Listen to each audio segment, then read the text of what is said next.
And now we'll start. Well, good. It is now good afternoon. So, thank you very much for coming. I hope you're seeing this. If you're seeing it live, great. If you're seeing it later, that's great as well. But this is Life's Copilot. Just tell you this is kind of a pet project. Caring transitions is what I do to make a living, and that's where we help people downsize, seniors, particularly estate sales, whatever.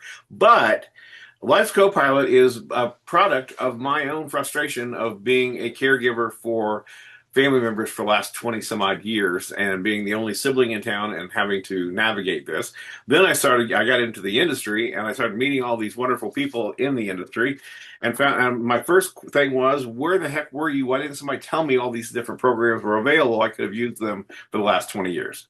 So that's what Life's Copilot is. It's just an outreach program for free so that you and your family members can learn about what's going on. Today, we've got tmweed, who is the public health program manager of the Alzheimer's Association of the Greater Indianapolis, Indiana chapter.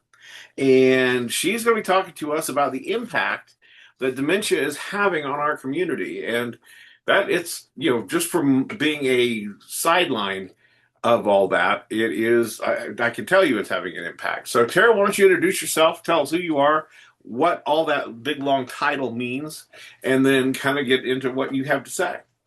Yeah, I'm really excited to be here with you today, Jim. So, as you mentioned, my name is Tara and I work at the Alzheimer's Association. So, my big long title, Public Health Program Manager, essentially what this means is I try to incorporate a life course approach to our Alzheimer's and dementia in our community. I really like to look at it from like a brain health life course approach because this impacts everyone from every age, not just the people who are living with the disease, but as you mentioned, caregivers. And we see caregivers of a wide range of ages. It's not just, older adults caring for older parents, but we now see younger adults caring for aging parents as well. So really using that approach on how can we support caregivers of all age, but also are there things we can do to reduce our risk for Alzheimer's disease and related dementias as we age as well? And we'll get into that a little bit more. I have a presentation, but that's basically a lot of what I do. I also work specifically on a bold building our largest dementia grant in Marion County with the Marion County Public Health Department.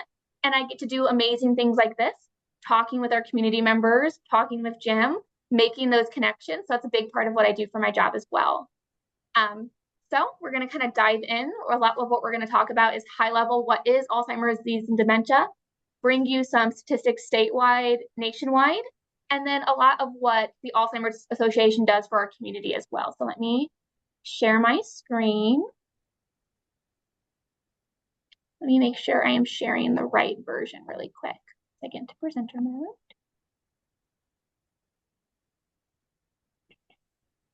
Sorry about that.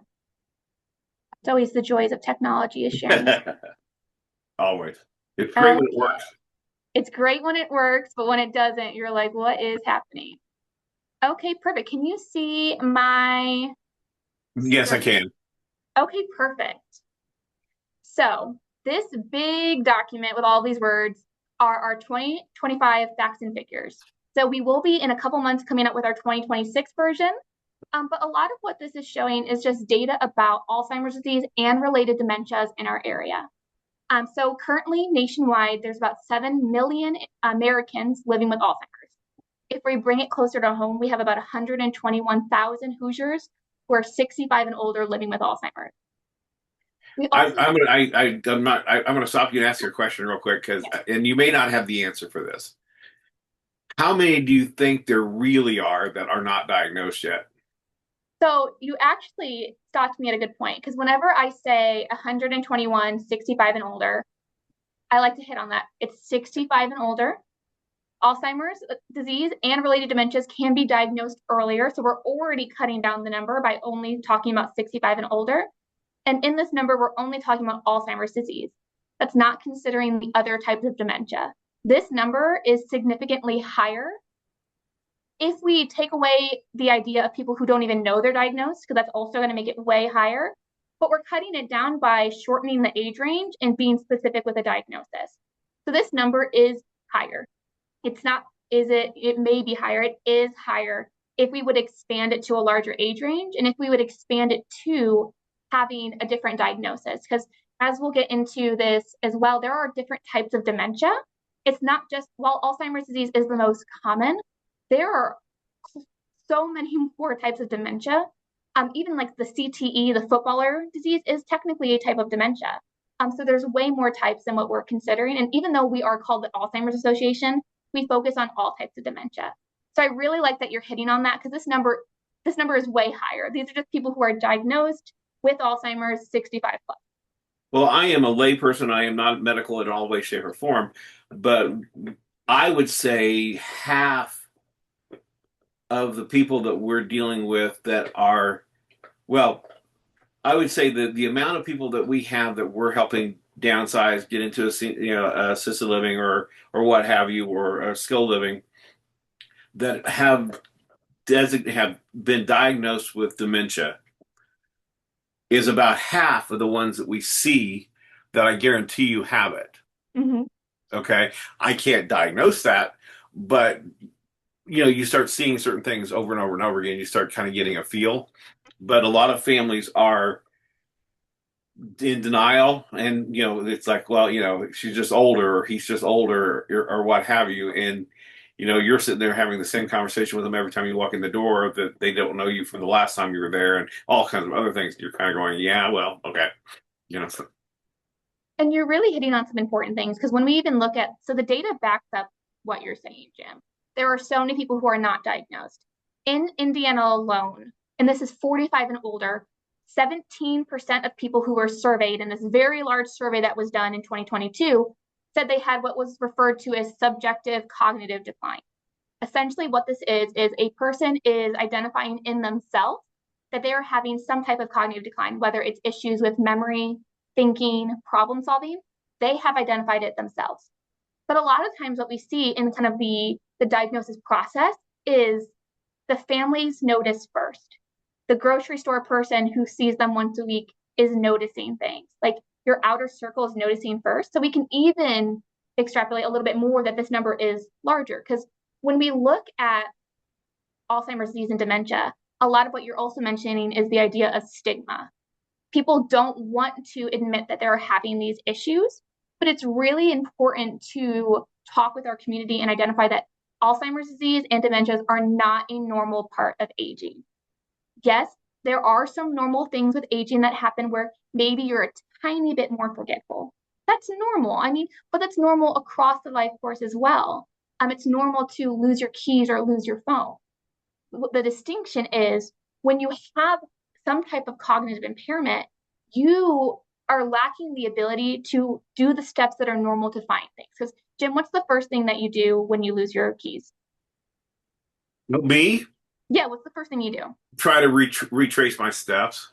Exactly. And that is a sign of healthy cognitive functioning. You're able to retrace your steps. You're able to remember each place you've gone. But when we start to get into that area of where it's potential mild cognitive impairment, Alzheimer's or another type of dementia, you're getting to the point where you're unable to retrace your steps and potentially may not even remember what your keys look like. That's when we start to see those areas of concern. That's where we start to see some of those red flags, some of those warning signs to make. Because I also like to add the caveat of just because you're having some of these issues, it does not mean you have Alzheimer's disease and dementia, which is why it's so important to go to your doctor. It could be thyroid issues. It could be a UTI in older women. It could be vitamin deficiencies or a new medication that's, may not resonate with you super well and kind of what your body needs. There's a lot of things that it could be before we even get to Alzheimer's disease and dementia. And the great thing about those things that I just mentioned, they're reversible. That's why it's so important to, even if you're having some of this internal stigma and fear, go see your doctor, have those conversations, because some of those symptoms could be reversible, but also getting treatment and having intervention as soon as you're diagnosed is super crucial and increasing the quality of life for an individual. Okay, so I will go on a little bit more because I could talk about early detection all day, and I'm getting to it a little bit later on as well. But I like to bring up those statistics about how many Hoosiers are impacted with Alzheimer's, but we're going to take it a step further. So I said there's roughly 121,000 Hoosiers who are 65 and older living with Alzheimer's. there is roughly 219,000 family caregivers who are caring for somebody with Alzheimer's or a type of dementia. So we see that number grow significantly. A lot of people don't just have one caregiver who's involved. It may be a friend who does their grocery delivery. It may be a son who balances their checkbook. There's a lot of ways that caregivers step up and provide support. But we're also looking at a very large burden on our caregivers. Without proper support, caregivers burn out. Caregivers have higher ER incidence rates than their loved ones living with the disease. And we see there's about, in Indiana, 325 million hours of unpaid care. And if we want to put a dollar sign on that unpaid care, we would be in the billions. So it's a lot of hours and a lot of money that if we put a value to it, that these caregivers are putting forth into their loved ones. So it's really important to bring it closer to home because these people, these caregivers are your neighbors, they're your coworkers, they're people you see in the grocery store. I would bet money that if you go into a grocery store, at least one person is a caregiver. And so kind of just a little bit about the Alzheimer's Association is really what the goal of the Alzheimer's Association is to end Alzheimer's and all other dementia. We do this by accelerating global research, driving risk reduction and early detection, and maximizing quality care and support. A lot of what my job entails is on that later half, but it's also important to acknowledge the research aspect. There's about $12 million of research happening in Indiana right now on Alzheimer's disease and dementia, and the association funds a little over 7 million of that, so quite a large portion.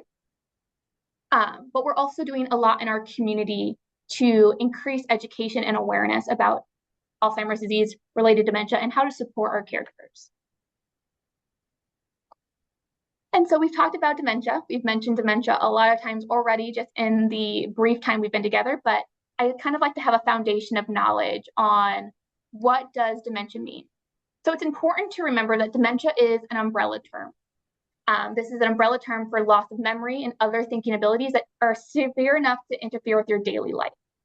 So it's to a point where there are things that are, interfering with your ability to get your groceries, manage your finances, and eventually, as we kind of move forward with dementia and Alzheimer's diagnosis progression, it can even impact your ability to care for yourself and care for your body. And so, as I mentioned, there's a lot of different types of dementia. Alzheimer's disease is just one type, but we see roughly 60 to 80% of dementia cases being Alzheimer's. The next one we see is vascular dementia.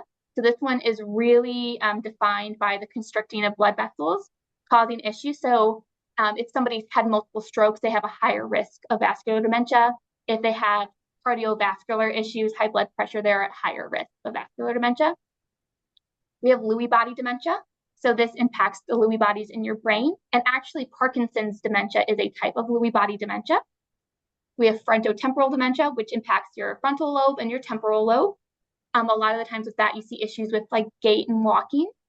And then there's Huntington's as other types. And you even have mixed dementia. So mixed dementia is dementia from more than one cause. So when we look at Alzheimer's disease, a big hallmark of that is plaques and tangles that form in your brain. This is what leads to the cognitive impairment that's hallmarked with Alzheimer's disease. You can have those plaques and tangles, but also have a different type of dementia. And that kind of mixes and changes your symptom profile because symptoms do differ between all of these, but they all are all kind of defined with, loss of memory and other thinking abilities. But sometimes there's different symptoms between them. And I also like to mention the important thing with Alzheimer's disease is we do kind of like to look at it as a kind of a snowflake disease. Yes, there are hallmark symptoms and hallmark progressions. It's going to look different for everyone. Some people may progress faster. Some people may progress slower. Personally, my grandmother lived with Alzheimer's for 13 years after being diagnosed. That's a pretty long time to live with Alzheimer's. But it kind of depends on genetics. It depends on lifestyle for how that progression looks person to person. And so I did cover a lot of this just quickly in what we were talking about, specifically with Alzheimer's. That is a little bit of the focus historically with the Alzheimer's Association. This is a brain disease that causes problems with memory, thinking, and behavior. It's progressive. The symptoms will gradually worsen over a number of years. And in the early stages, memory loss is mild, but as the disease progresses, individuals will need around the clock care. This is where we see an increase in, people living in assisted livings or going to hospice. But with Alzheimer's, we kind of look at it into 3 stages. So you have your early stage, your middle stage, and your late stage. So in the early stage, a lot of people are still functioning. People may still be working and kind of going about with their normal activities of daily living, but they might need more assistance. And as they progress, as I mentioned, assistance will get more and more hands-on and kind of around the clock. And always like to mention this is that there are populations at higher risk. And they're at risk for a lot of different reasons. And some of those reasons, research haven't quite identified. There's still a bit of mystique around these populations at higher risk, but we do see that Black Americans are about twice as likely as white Americans that have Alzheimer's or another type of dementia, and Hispanic Americans are 1.5 times more likely. Some of the potential reasons are rates of cardiovascular diseases between these groups, but that does not fully explain the differences in risk. Also like to mention that 2/3 of Americans living with Alzheimer's are women. And this is a little bit of the double sword for women. Women are more likely to have Alzheimer's, but they're also more likely to be a caregiver.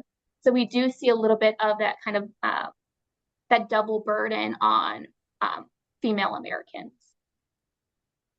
Would there be impact from a statistic standpoint as well that, statistically they live longer?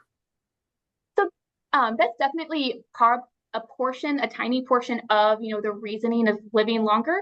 And that's part of the reason that research is theorizing that we've seen an increase in Alzheimer's disease. Because as our brains, age and as our lifespans increase, we've been seeing an increase. And we do see the majority of dementia cases in, 65 plus is a lot of times when they kind of start it. But like once you're 80, I believe your risk doubles every 5 years. So the aging brain is definitely, age is our biggest risk factor. All of these asides, race, ethnicity, gender, age is going to be your biggest risk factor. As you age, your risk increases. But once again, I do think this is an area of research that is constantly being researched is to look for those differences. And when you do look at like historically, a lot of research in like the 50s and early 1900s only really focused on men. So sometimes the health research that we have does not quite fit for women. So there's more research that happens, but there are ways that even the layman, anyone I could, if I wanted to, can participate in clinical trials. That's an option for everybody, whether you have a healthy brain or a brain living with the disease. Clinical trials are a great way to kind of give back to your community and hopefully benefit research. Because even trials that don't end with the result that we want them to are still good learning experiences. So we can have better research for why these populations are at higher risk. And so quickly going into the Alzheimer's Association has 10 warning signs for Alzheimer's. As I mentioned earlier, these do not mean that you have Alzheimer's or a type of dementia. As of right now, with the way testing for Alzheimer's and dementia is, there should not be one test that determines if you have Alzheimer's disease or dementia.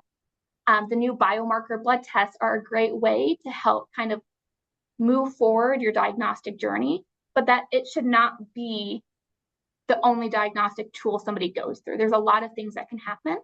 Because even when we look at Alzheimer's disease, I mentioned that, there's plaques and tangles in the brain that are the hallmark of Alzheimer's disease, but you can have those in your brain and never develop Alzheimer's disease. So just because you have the presence, which is what that biomarker test is looking for, the blood biomarker test is looking for the plaques in your brain, does not mean that you will even get Alzheimer's disease and dementia. There could be other reasons for those happening, and that could just be normal aging. So it's really important that if anyone is experiencing these warning signs or sees them in a loved one, go talk to a physician, go talk to your primary care physician, go to some of the amazing programs we have in the area. Can't speak to all of Indiana, but in Marion County, we have Eskenazi, we have Ascension's Center for Healthy Aging, we have UND. There's a lot of really great programs in our area, such as like Community Hats as well. that focus on aging and dementia. Not all of the ones I mentioned focus on primarily dementia, but we do have a lot that do. Really just recommend people talking to their primary care physician. But kind of going into these 10 warning signs, the ones we see the most and kind of talk about the most, as we've mentioned multiple times, memory loss, challenges in planning or problem solving. We also see difficulty completing familiar tasks. So somebody who has completed the crossword every Sunday and has done it with ease, which I applaud those who can. I really struggle with the Sunday crossword.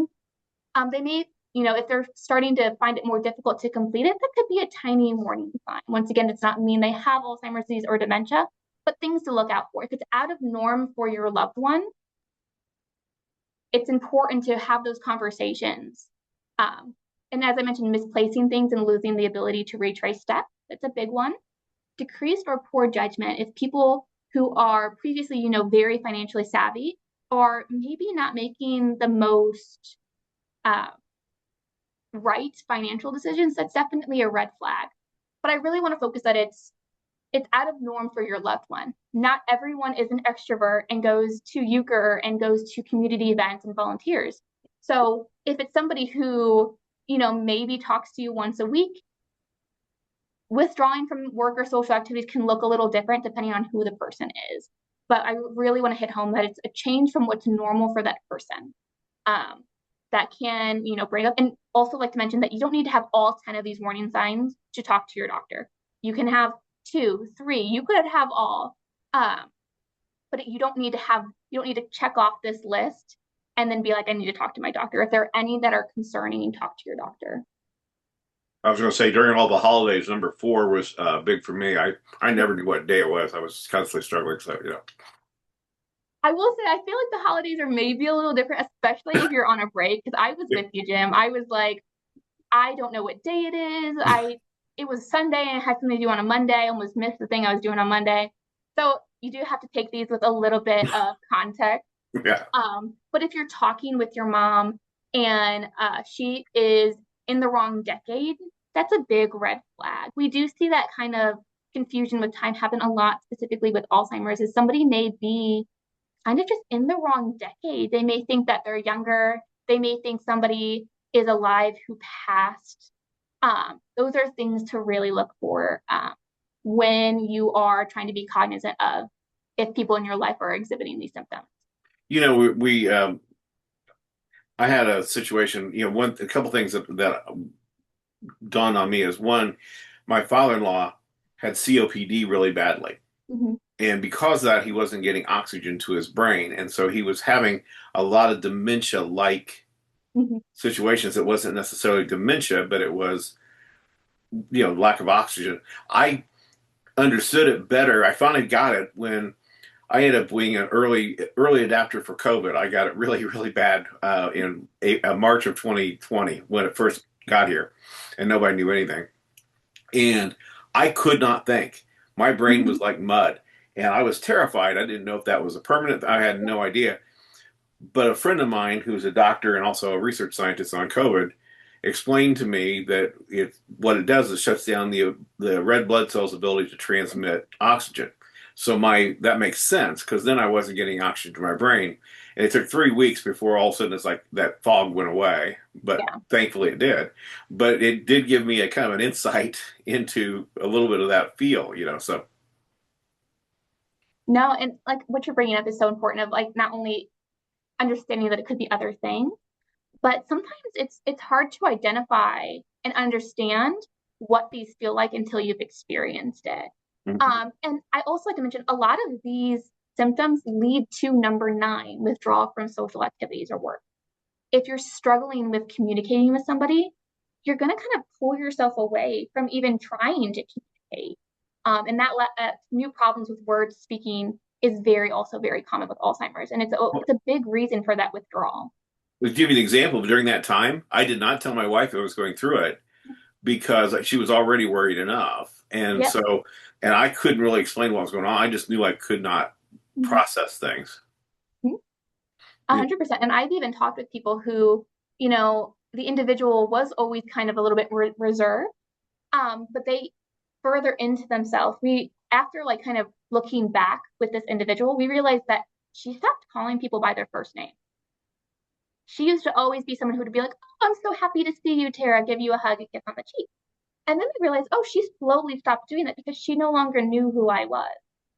And so it's important to kind of be, have a good foundation of the people you're with and who they are now, a little baseline, especially when we start getting to the age where this is more common. Um, because once again, like sometimes you just don't notice. And it can be further into the diagnosis journey that they get diagnosed. Not everyone is diagnosed in the early stage. Actually, when we look data wise, Hispanic and Black Americans are more likely to be diagnosed at the middle or late stage.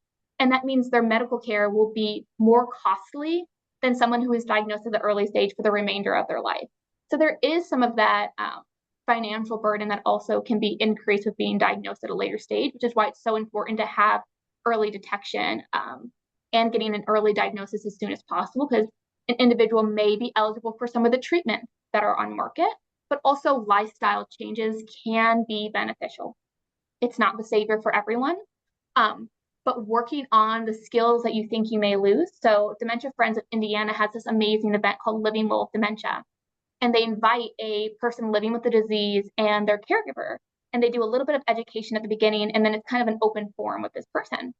And one of the first ones I went to has always stuck with me because she was talking about how when she was diagnosed, she became, pretty depressed and kind of withdrew even more and started to lose skills.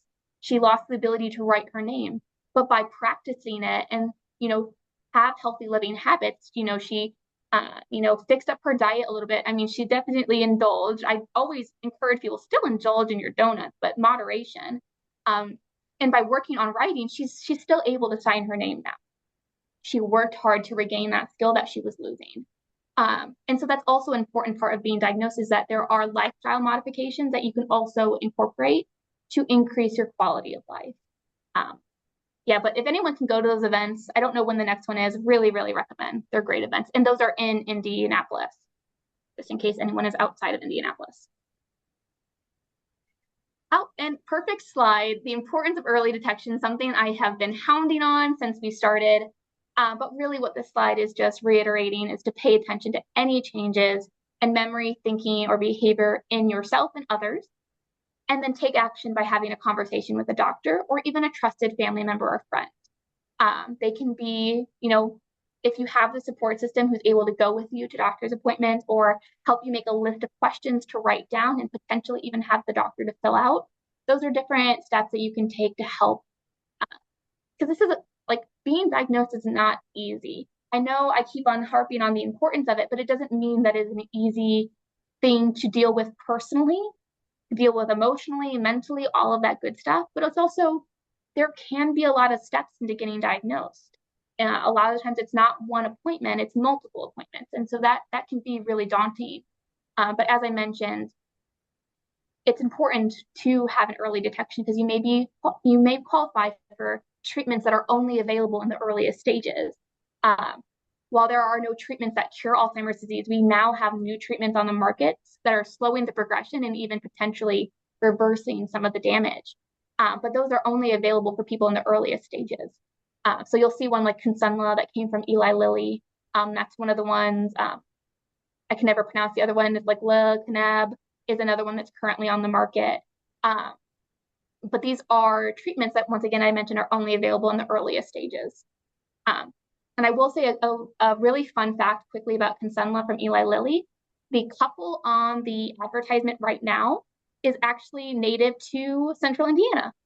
Huh. So it's a really cool fun fact. They speak at a lot of events too, as well about their journey, and they advocate on behalf of the Alzheimer's Association as well. You're talking about the early detection and how critical it is. Am I if I'm not sure if I'm remembering this correctly or not, but I think that we've only been able to detect it in the last year or so and diagnose it without an autopsy. Is that correct or not? It's been a little bit longer than that, Okay. because there's different, there's actually a spinal tap that can help do a lumbar spinal tap that can help with detection. Brain scans can help with the detection, as you can sometimes see the deterioration in certain parts of your brain, especially when we look at that frontotemporal brain. So there has been a lot of ways to diagnose Alzheimer's disease and dementia. Part of where the concern is like I've mentioned, there's a lot of things that need to happen and a lot of boxes that need to be checked, a lot of uh, tests that need to be done for doctors to feel comfortable diagnosing with dementia. And that's been kind of the wonderful breakthrough of the biomarkers. Um, but with the biomarkers, there's still, a level of uncertainty. It's a new diagnostic tool. There is a level of accuracy that we're going to see with all diagnostic tools. But that's been one of the kind of breakthroughs with this one is that we're able to actually test for those hallmarkers of Alzheimer's in somebody's blood. It's way less invasive than a spinal tap. If anyone doesn't know what a spinal tap is, I don't know if I recommend Googling it. It's not the prettiest process and it's painful.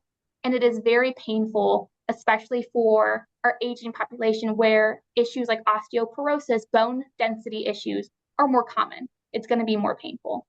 And I will admit, even when I started at the Alzheimer's Association 2 years ago, I still thought, like you just mentioned, that it could only be diagnosed with an autopsy, but I don't think it's been that way for like maybe the last 10 years if not a little more. So there, like I said, there are a lot of tools. Doctors should be looking at a holistic version of somebody. Because really the goal when you're a doctor is you want to rule out everything before we get to Alzheimer's disease and dementia. You want to rule out, like I mentioned, the UTIs. You want to rule out the vitamin deficiencies, cardiovascular issues. You want to rule that out. You want to see if it can be reversed or if lifestyle changes are going to be beneficial before we get to Alzheimer's disease and dementia, because this is a progressive and ultimately fatal disease. While there still can be a lot of joy that happens and connection, especially in those early and mid stages, it is progressive and ultimately fatal. And that's not something doctors want to diagnose lightly either. So if you are diagnosed, there's good reason there has been sufficient testing to diagnose you with. And that there are still things that you can do to increase your quality of life, your time with your loved ones, and kind of ensure that you are comfortable with the progression of your life. Like a lot of things that we also really recommend for people who have newly diagnosed is get your finances in order as soon as you can. We want to make sure that you have as most autonomy and input to your end of life before you get there. And you can make those choices. You can outline them in financial documents, working with like an elder law, estate attorney, things like that. While you can have your voice a part of the decision-making process, we really, really recommend people doing that as well. I think that's always something that kind of gets lost in the shuffle of being diagnosed, going through all this diagnostic process, but get your affairs in order as soon as you can so that you don't need to worry about it and that those you love who are supporting you have more guidance on what you want your end of life to look like and the priorities you have in your care. Got a little grin there, but I always like to kind of recommend that as well. And so we did talk a little briefly about some of the treatment. And so as I mentioned, there's currently no cure for Alzheimer's disease. While that is our goal, and there is a lot of research happening to hopefully start building the steps to getting there, but there are treatments that can change the disease progression and that there are drug and non-drug options, like I mentioned, some of those lifestyle changes that may help treat symptoms. It's really important to talk to your doctor about treatments. Not everyone is going to be eligible for these treatments depending on where they are in the stage and even depending on their gene. I'm going to try not to get too nerdy, but there are certain genes within Alzheimer's disease that increase your risk, but there are also genes that determine that you will get Alzheimer's disease. A lot of the times, if you have those deterministic genes, you're not eligible for some of these treatments because you may be at risk of higher side effects that those without those genes don't always experience. So it's really important to talk with your doctor about treatments for some of those reasons as well. And that treatments also work in varying degrees and are not effective for everyone. That's kind of going back to that, kind of the snowflake aspect of Alzheimer's disease is that, there are some core things that happen, but everyone experiences it a little bit differently and at different rates. And though the big one to kind of, instill a little bit of hope to some of the hard things that we just kind of went over is that there are ways that you can take charge of your brain. And a lot of what I'm going to mention are things that reduce your risk. Running a 10K every year is not going to stop you from getting Alzheimer's disease if that's where your progression goes. but it can reduce your risk, and it can even, like I mentioned, increase your quality of life while you're living with the disease. And that there are some risk factors that we can't change. As I mentioned earlier, age can't change your race or ethnicity. You can't change your chromosomes that determine your gender. If you're a woman, you're going to have a higher risk. But there are things that we can control. We can control our diet. Just being mindful about what you eat. As I mentioned, this does not mean you need to stop eating donuts or chocolate. It's moderation, focusing on healthy fats. Physical activity. Physical activity can look a lot of ways. If somebody is listening and they've heard me present before, I always make this joke. If you see me running, you should run too. I will never run in my life. You can't make me. But there are other ways to be physically active than running. I like to do yoga. My grandma likes to garden. Gardening is very physically active. So there are ways that you can incorporate different activities as long as you're moving, you're getting your blood pumping a little bit. A great way is to stay physically active.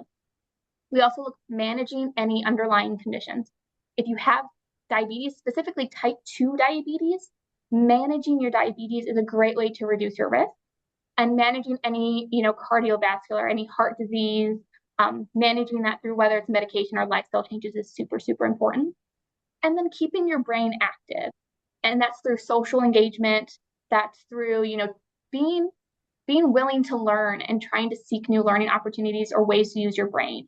Do Wordle from the New York Times, do the crossword, read a book about how to change your oil. I don't know why that's the example I picked up. Maybe that's something that I subconsciously need to learn. But keeping your brain active is a great way to also reduce your risk. And it's never too early or too late.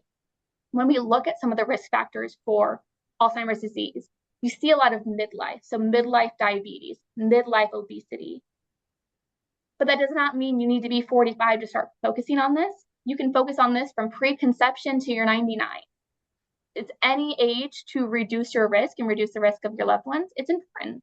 I mean, when we look at preconception, it's reminding women to take prenatals.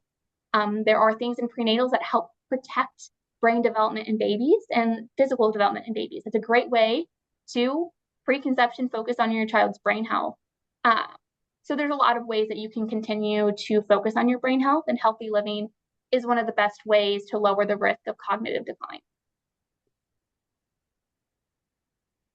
Okay, and getting a little bit more nerdy again, there was this great study that was released. The information was released over the summer with the US Pointer study. Basically, what this is showing is that these participants followed either self-guided or structured lifestyle program that focused on these 4 areas: physical exercise, cognitive exercise, nutrition, and health monitoring. The 2 interventions focused on all of these, but there was a little difference in accountability and support provided.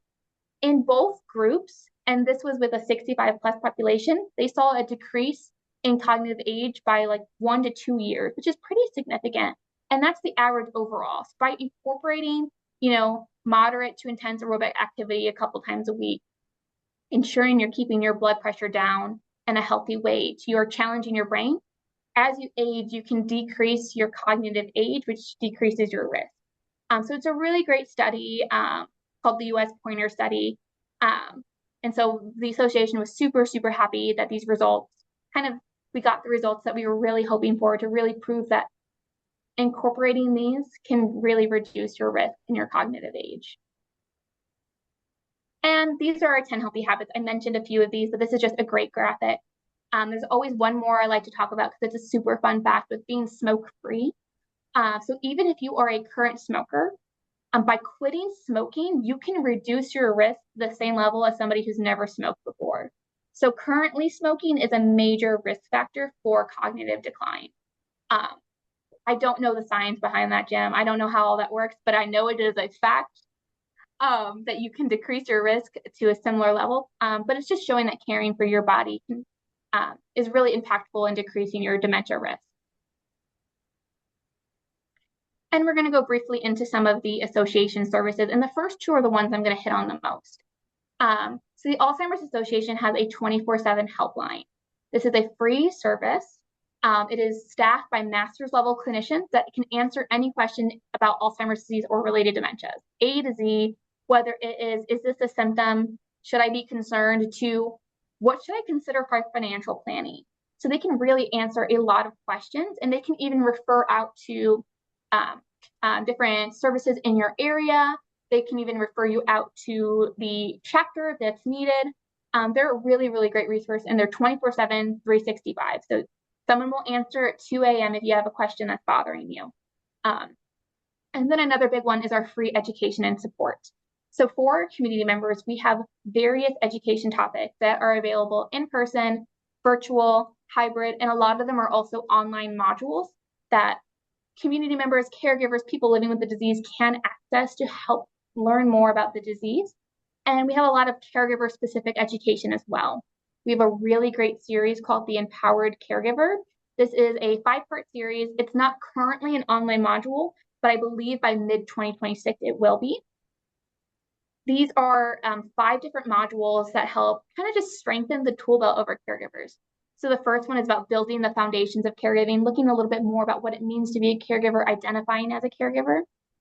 We go into responding to dementia behaviors, communicating with your loved ones living with the disease and their care team. We also focus on talking high level about supports and services and what maybe people may be eligible for. A lot of great information. Outside of our Impaired Caregiver series, we even have a Managing Money. This is high level about information that you might be wanting to consider looking at with finances when you have somebody who you love living with the disease. A lot of really great caregiver education. And we even have some of our more like one-on-ones, understanding Alzheimer's disease and dementia. And then we also have a 10 warning signs module. These are all free of cost to attend or to host. So if you're a part of any type of organized group, you can host these. If you are a soccer group or a church or a place of employment, you can host these. You would just need to contact the association to kind of go through that, and we'd be able to help you. I always like to really highlight on our education and support, not only on the things that you can access through like education programs, but our website is a hub of knowledge. And I feel like each day I even learn about new information that's on there. Recently stumbled upon dental care and dementia.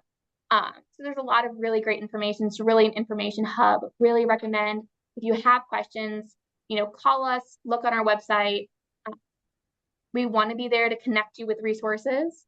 That's really one of our main goals, especially at the chapter level. So always happy to help in any way we can with that. And some of the other things the association offers, as I mentioned with clinical trials, the association has Trial Match.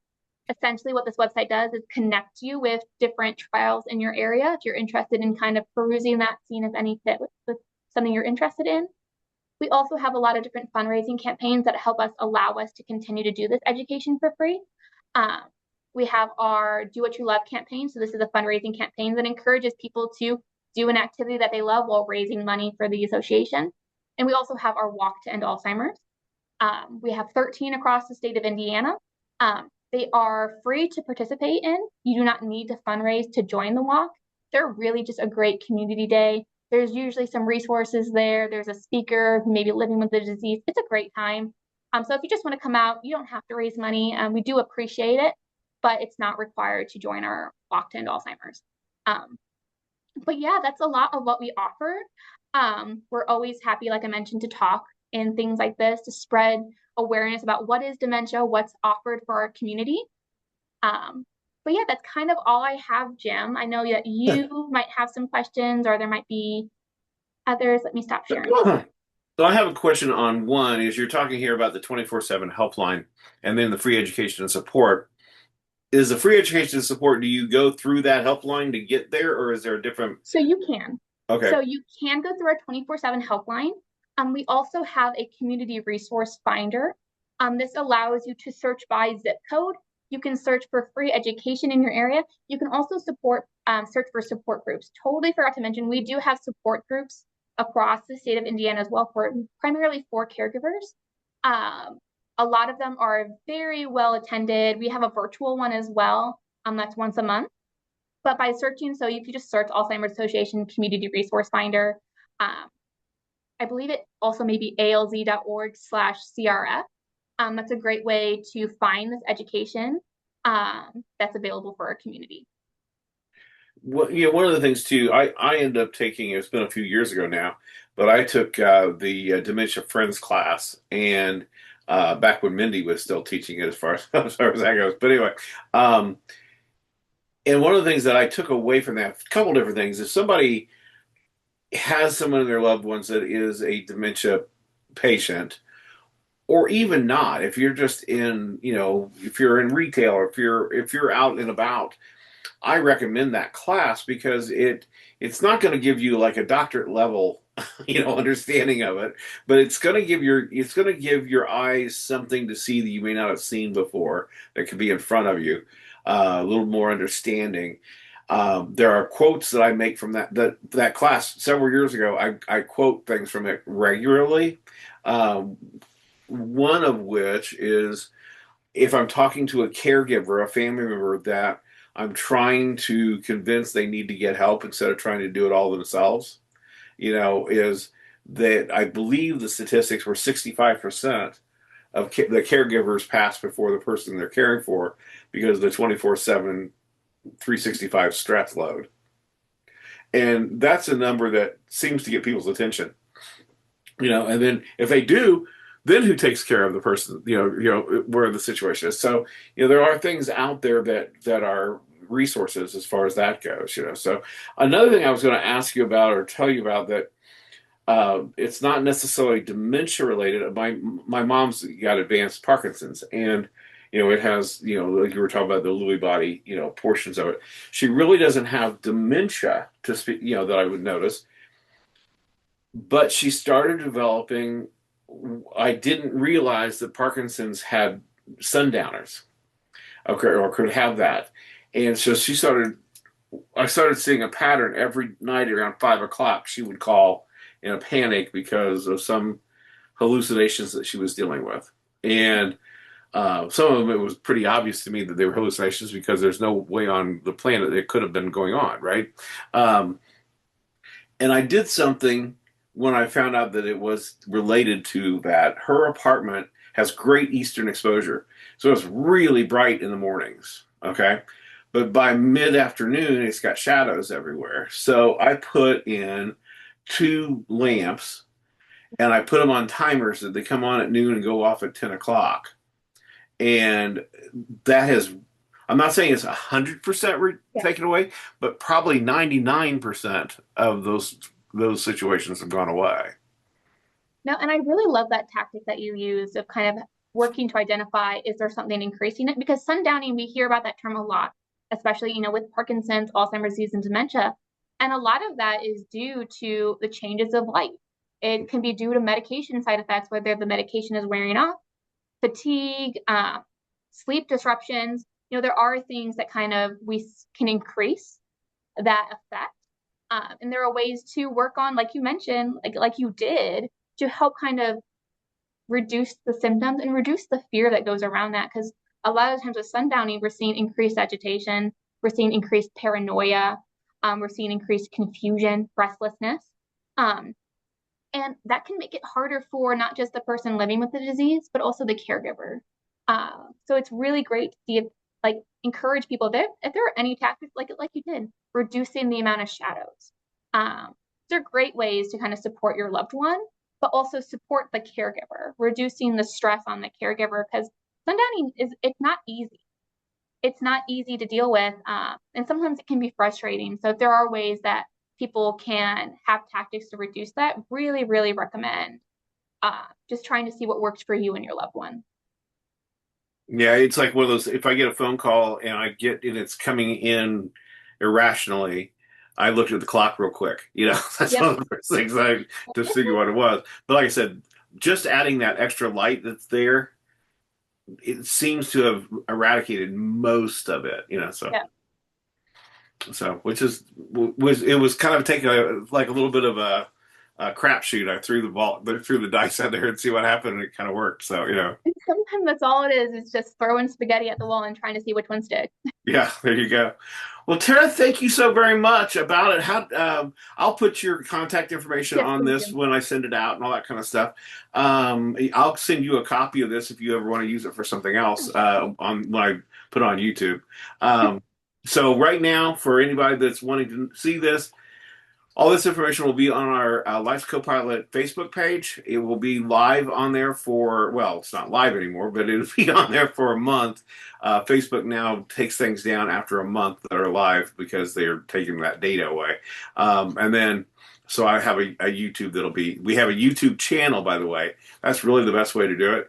Go to Life's Copilot uh, YouTube page, and there's every one of these we've had for the last 5 years on here. So it's gives you a pretty good easy access to get stuff. So I would give you our website. You can go to it as lifescopilot.com. Unfortunately, it's a cheap website because this is free.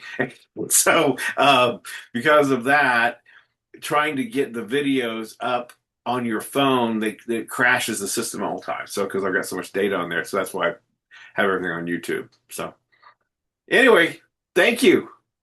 Yes, thank you for having me. I really appreciate the opportunity to share more. So yeah, and yes, put my contact information. Anyone's free to reach out. Yeah, awesome. Thank you. All right. Well, have a great day. Thank you. You too. Bye bye.